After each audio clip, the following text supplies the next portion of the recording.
Chaque matin à 8 h, votre Chronoa Times débarque. Le format d'anecdotes et d'informations sur Dragon Ball qu'il vous manquait. Alors on s'abonne pour être sûr de ne rien louper, et on est parti pour voir ce que nous a réservé notre œuvre favorite à la date du 5 octobre.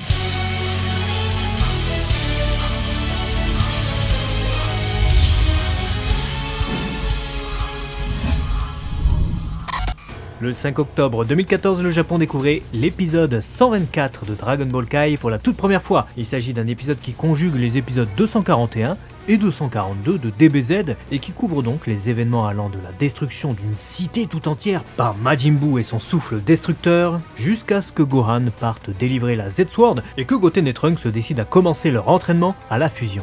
À l'occasion de la diffusion de cet épisode, on a droit à un nouvel ending. Oh yeah!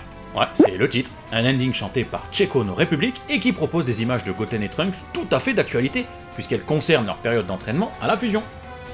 Ending illustré par Tadayoshi Yamamuro, comme souvent le character designer de cette série. Également illustrateur des eye-catch, et pour le coup, pas d'animation. L'ending est composé de plans uniques avec des travelling.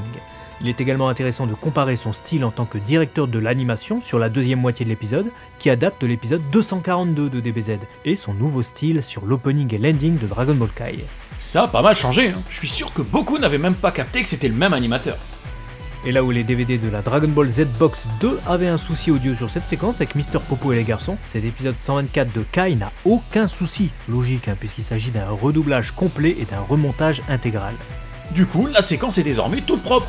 Bon, avec une voix différente pour Popo, mais bon, ça après, c'est à l'appréciation de chacun. Hein. Popo est grave en vedette en ce mois d'octobre, n'empêche. Il va devenir la nouvelle mascotte de la chaîne, je le sens.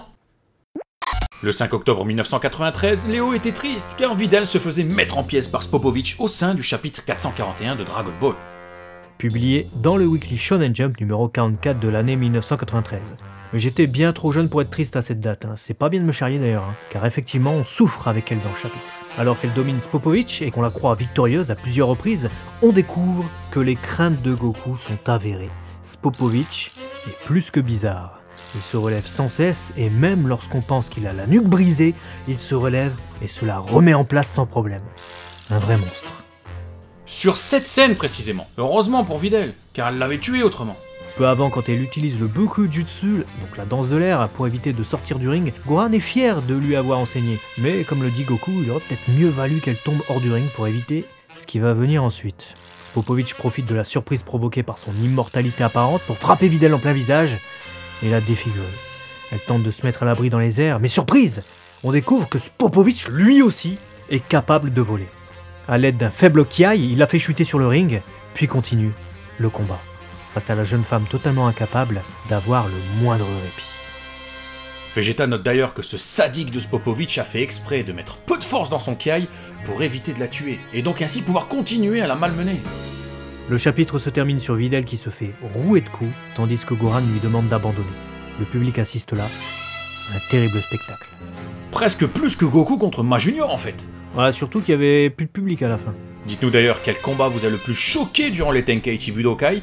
Ça pourra peut-être faire l'objet d'une vidéo si l'idée vous intéresse. Le 5 octobre 2006, soit le lendemain de la date de sortie de sa suite un an plus tard, sortait le jeu PS2 et Wii, Dragon Ball Z Sparking Neo, soit le deuxième opus de la série des Sparking. Renommé Budokai Tenkaichi 2 chez nous, ce jeu de combat Dragon Ball offrait encore plus de possibilités, de scénarios, de personnages et de gameplay que son prédécesseur.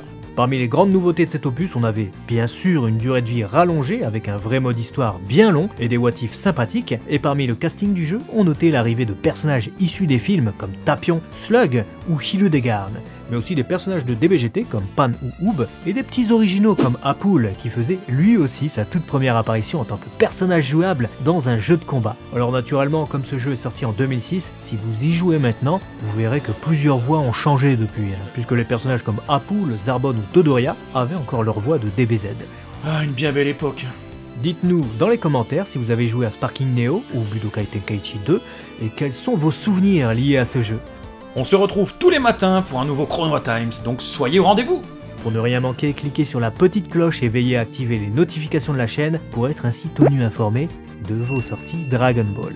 Chaque jour, des infos, des anecdotes et du fun sur DB Times. Vos vidéos sur Dragon Ball.